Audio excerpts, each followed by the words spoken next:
This is the business news of Georgia and the world in English on TV3.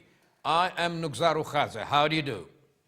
According to Nodar Khadouri, Minister of Finance of Georgia, at the meeting with the Executive Director of European Bank for Reconstruction and Development, they discussed the projects realized by the bank. They intend to stir up their cooperation with Georgia. By November, an interesting surprise is expected on part of the EBRD, which the minister says he is not entitled to disclose. At the meeting with the Vice President of European Bank for Investments, they talked about the bank's immediate plans in Georgia. As you know, the bank is actively engaged in implementation of infrastructural projects. The bank plans to make investments in the private sector. They also intend to join the so-called PP projects, that is, private-public undertakings. Meetings of this kind give me hope and guarantee that next year, volume of investments in Georgia will grow substantially, Nodar Khadouri said. Almost 100 million lari investment and new prospects of Svanetti development. Ministry of Regional Development and Infrastructure begins to mount cableways at Svanetti and ski resorts. David Narmania informed our TV3 that this infrastructural project will be launched in spring of 2014. The minister added that different kinds of related works have been carried out in order to implement the project successfully. Narmania said that in order to facilitate uninterrupted transfer of cargo, they widened 2 automobile tunnels, carried out research of environmental effect, and executed all-inclusive engineering and geological survey. Residents of Svanetti approve the project and appreciate its importance. Capitan Giorgioliani, a Gamgebeli of Mestia, believes that implementation of this project will have positive effect on economic conditions of local population. He pointed out that apart from boosting the number of tourists, lots of people will be employed on the realization of the project. According to the information of the representatives of Regional Development and Infrastructure Ministry, basic works of this infrastructural project will be over by the end of 2014. Heating systems, pharmacy, production of textile and winemaking, these and other issues were on the agenda of Georgian Argentine Business Forum at Sheraton Metachi Palace Hotel, which was organized by Georgian Chamber of Commerce.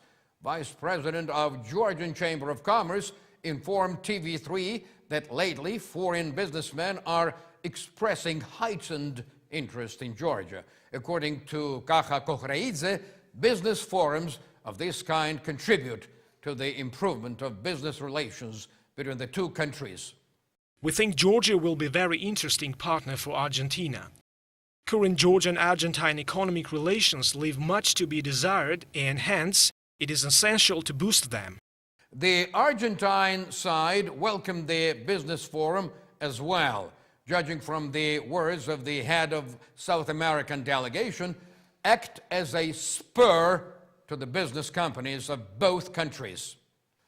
As per information available at TV3, Georgian companies have reached an agreement with Azerbaijan on authorization to transport oil from Turkmenistan to Georgia via Azerbaijan by the terms of liberalized corridor.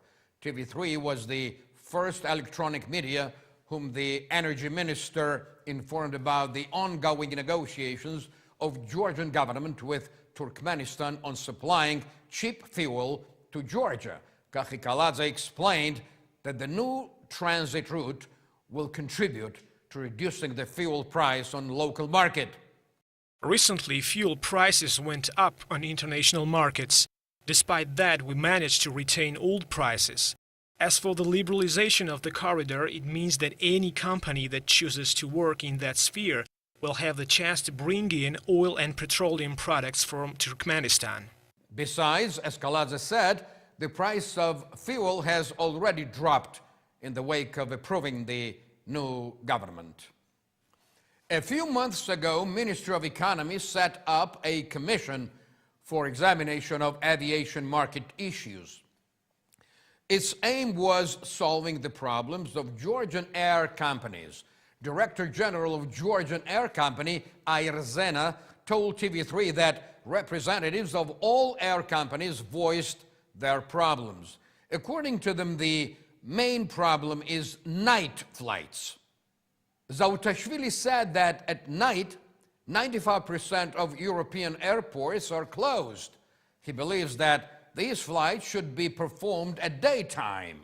Director of Air Caucasus said to our TV3 that share of Georgian air companies is curtailed. He insists that at present, Georgian companies own 20% of market, while foreign firms own 80% of Georgian aviation market. Judging from the words of Georgi Kodua, they have also increased dues which the air companies have to pay. He argues that the dues must be reduced because they add to the ticket price, which disgruntles passengers. Kodua explained that the companies that refrained from increasing ticket prices went bankrupt. According to the representatives of air companies, the first session of the commission did not take any decision regarding the questions raised by them. Officials of the Ministry of Economy said that at the moment they are not ready to make comments, since the working procedure is still going on. Presumably, the next session will take place after the elections. As of September the 1st, excise tax on tobacco and tobacco articles has increased in Georgia. Did the excise tax affect the tobacco importing companies? So far, representatives of ELIS and GTI Caucasus said it has not affected the volume of sales. However, they don't rule out that in future the volume of tobacco sales may drop. Meanwhile, the national movement ascribes increase of excise to the problems of Georgia's state budget. Georgi Vashadze, a member of national movement, forecasted enhanced smuggling and warned that if smuggling tobacco goods flood the market, it will pose hazard to the health of population as well as to the business of tobacco importers. The answering statement of the Ministry of Finance says that the importing companies won't suffer from the increase of excise tax. The statement also emphasizes that this measure coincides with the initiative of Government Commission directed at enhanced control over smoking. Persons interested in exercising alternative audit will be subject to obligatory certification. Head of Public Relations Service of Audit Company communicated to our TV3 that after the company's representative undergoes authorization, his or her audit conclusion will be as valid as the audit document of Revenue Service. After the representative of the company gets authorization, the act which is drawn up by him or her has the same status as the inspection document of Revenue Service. Otherwise, the company can conduct audit inspection, but the act drawn by its employee won't have the status of the inspection of Revenue Service. Head of company BDO welcomed certification of alternate auditors, which is planned by the state. However, Zurab Lazashvili explained that the conclusion made by the private auditor doesn't necessarily mean that it is a top-grade document. He believes that it is necessary to check the quality of the work done by alternative auditor. Besides certification, auditors must get accreditation to ascertain that they meet the international standards. The Revenue Service officials declared that at the next stage, operative alternative audit companies are scheduled to undergo certification. Ministry of Agriculture promulgated the map of newly established enterprises, which are financed by the government within the framework of favorable agrocredits. The map is compiled according to the towns. The map indicates that throughout Georgia, enterprises and productions of different profile are financed in all regions. According to the information of the ministry, development of agriculture in Georgia has strategic and high priority significance.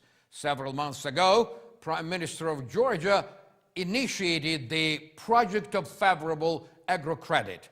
The project is being realized successfully, facilitating access of farmers to financial resources. The project was launched on March 27th of this year. According to tea business pundits, share of Georgian tea has substantially shrunk on local as well as on export markets. Georgian tea makes up only 20% of local market, and it is blended with exportable production. Tea producers explain that is induced by negligence on part of the government, whereas we have tradition of tea growing of many years. And as the experts point out, it is an effective means of overcoming the problem of unemployment. In the Soviet Georgia, tea plantations covered 100,000 hectares. It takes at least 2 workmen to tend 1 hectare of tea plantation. It means that 200,000 persons were employed to look after plantations and pick tea leaves, saying nothing about the people that used to work at tea processing factories. By example of one expertise, we attempted to survey this agricultural sector and examine the prospects of its development. Our correspondent, Kotin Bosidze, has the story. Georgia has a 200-year-old tradition of tea growing. Initially, only amateurs and enthusiasts used to grow, pick and process tea. They say that Count Miha Eristavi brought tea culture from China. In China, it was strictly forbidden to take tea seeds abroad. Therefore, Count filled his hollow walking stick with the seeds and brought them to Georgia. In 1899, Georgian tea was awarded gold medal at the Paris exhibition. That occasion confirmed that the tea bush grown in Georgia had the potential of producing raw stuff for making high-quality green and black tea. In 2007, a group of businessmen purchased former tea factory number 5 in Kobuleti and 450 hectares of tea plantation. Despite many difficulties and obstacles, soon tea brand Samaya appeared on Georgian market and won the favor of tea lovers. A year ago, the company underwent rebranding and several varieties of their black and green tea are sold under the name of Petra on local and international markets of Holland, Czech Republic, Mongolia and even Turkey. Sale price of the tea produced at this factory fluctuates from 3 to 7 laris. Output of plantation and enterprise amounts to 1,800 tons of tea leaves. We produce instant, packed and brick tea. Most of the tea produced here is sold on local market. Our factory is equipped with the state-of-the-art machines and devices. We purchased weighing and filling machine, which is available only in Georgia and Armenia. This equipment ensures top-quality processing of raw stuff. There are no artificial additives in the tea produced by our factory. We observe all technological process on time in order to produce top-quality competitive product.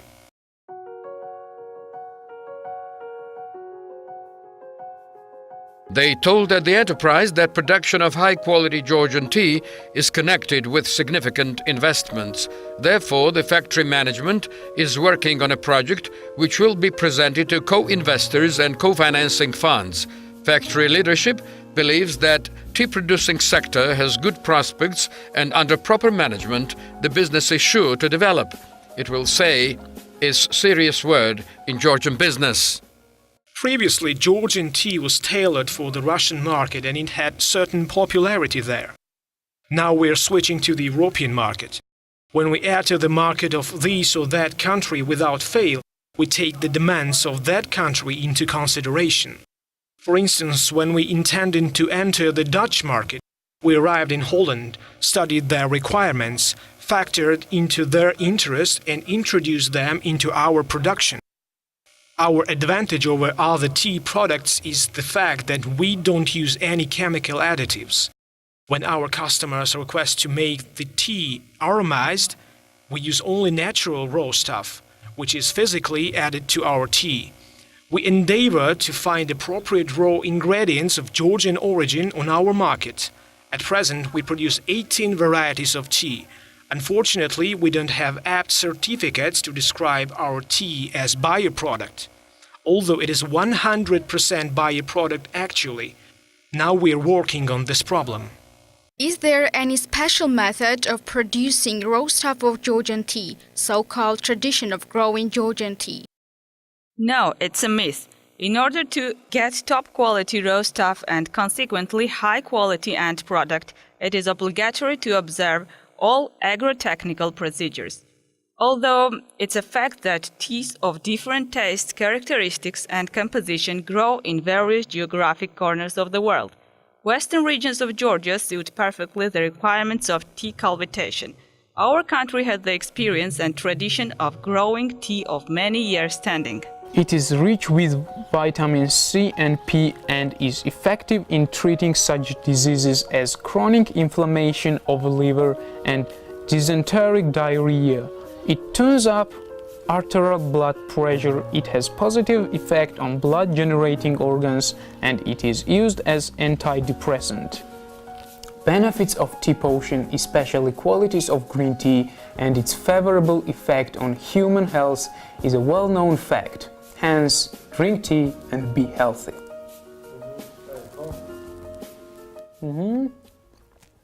The Georgian tea industry indeed seems to be on the rise, which is definitely good news.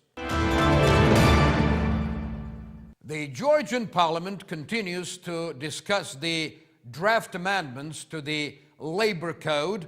TV3 was informed that ministries of justice and health joined the discussions on the new initiatives regarding the labor rights of women. According to the renewed labor code, maternity leaves, childbirth and nursing a baby will be prolonged from 477 to 730 calendar days. Out of these days, 183 will be paid leave instead of 126 days. The 2014 budget allotted among 3.5 million laris to cover the expenses of this legislative initiative. Amendments also foresee setting up of labor inspection service. Mikhail Kordzaya, Vice President of the National Association of Employers, argues that only legislative initiative is not enough to solve the problems of women's rights. He insists that it should be discussed within the framework of social policy. According to him, it is necessary to activate social services in order to overcome the problem. Kordzaya believes that limiting of women's labor aspects, as well as founding of the body that is intended to exercise control over the business, will affect the condition of employees and business environment negatively. It's not enough to set certain guarantees without the mechanisms of their realization. Otherwise, we will get the worse reality than we have now, and present-day reality is unbelievable. Meanwhile, Deputy Chairman of Trade Unions, Gocha Alexandria, says that the existing regulations are not enough for protecting women's rights, and it is necessary to work out international standards in this regard. You cannot divide people according to their professions. Fix a 40-hour week for some people and fix a 48-hour week for others, only with the aim of letting the employer evade the payment of overtime work over 40 hours per week. If we want to have a functional service with well-defined purpose, it must have a functions of inspection. It should also have the function of giving recommendations as well as applying administrative and financial sanctions. As it has sounded quite clearly, Alexandria insists that a supervising body should be established to inspect and settle safety problems. He thinks that establishing 48-hour working week for different professionals is incompetent. Peaceful protest rally in Brazil turned into the clash with police. Thousands of pedagogues and their supporters gathered in the center of Rio de Janeiro requesting protection of teachers' rights. They demanded increase of salaries and improvement of working conditions of pedagogues employed at schools and universities. Appearance of the police angered the participants of the rally, who pelted the law enforcers with stones. The police used tear gas and truncheons to disperse the crowd. Now back to Georgia. In Afghanistan, the 31st Georgian Battalion replaced the 33rd Battalion of the 3rd Infantry Brigade. Official replacement took place at base Lazarnik. It is the third mission of the 31st Battalion in Afghanistan. For 6 months, Georgian servicemen will serve in the province of Helmand within the framework of ISAF along with the American Marines. Their task is to neutralize rebels, help unify the local government and peaceful population, exercise control over the safety zones, and cooperate with American servicemen. Prior to engaging in ISAF operation, the 31st Battalion underwent an intensive 6-month training course. As for the 33rd Battalion, it returns home without losses. We wish successful mission to our soldiers. That's all today. Thank you very much for watching the business news of Georgia and the world in English on TV3. I am Nugzar Ukhadze. I'll see you again next Sunday morning at 11 a.m. Until then, have a great weekend.